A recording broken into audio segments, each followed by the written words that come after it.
Okay, so my problem is sine A, 2/3. Cosine B, -1/5. Interval, pi/2, pi.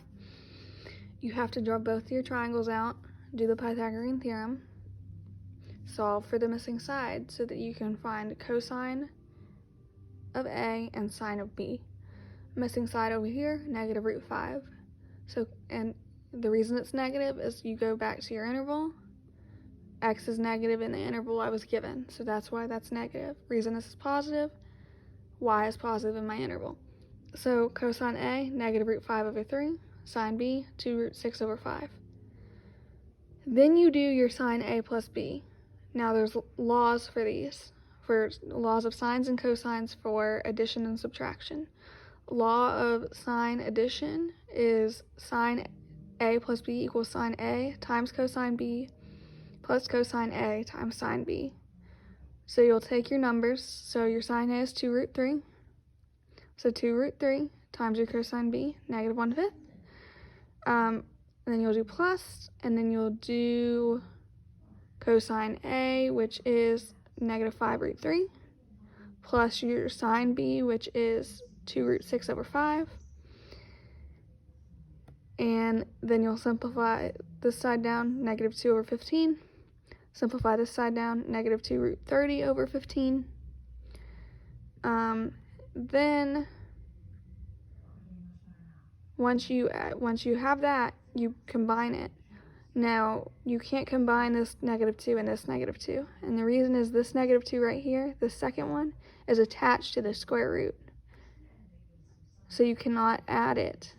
You cannot combine those together because that's attached. So your answer for sine A plus B, -2 minus 2 √30/15. Now, if you go over here and you solve for this triangle, your provided numbers 5 and -1.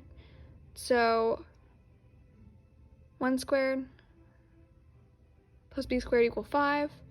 Your b is going to end up as √24. You got to simplify your root, make it 2√6. So your sine B, again, your interval is positive for the y, 2√6/5. So then, same thing, there's a law for cosines subtraction. So you have cosine A minus B is going to equal cosine A times cosine B plus sine A times sine B. Find your numbers again. Cosine A is -√5/3, and then cosine B is -1/5, so you multiply those together, you get you're going to get √5/15, multiplying two negatives equals a positive. Then for your sines, you'll multiply your sine A, which is 2/3, and your sine B, which is 2√6/5. That'll get you 4√6/15. You're going to combine these because it's addition, so you're combining these. So the thing is, you can't combine this root with this root. You have to leave it like this. Those roots can't be combined. So it's going to be √5 plus 4, √6, all over 15, and that'll be your answer.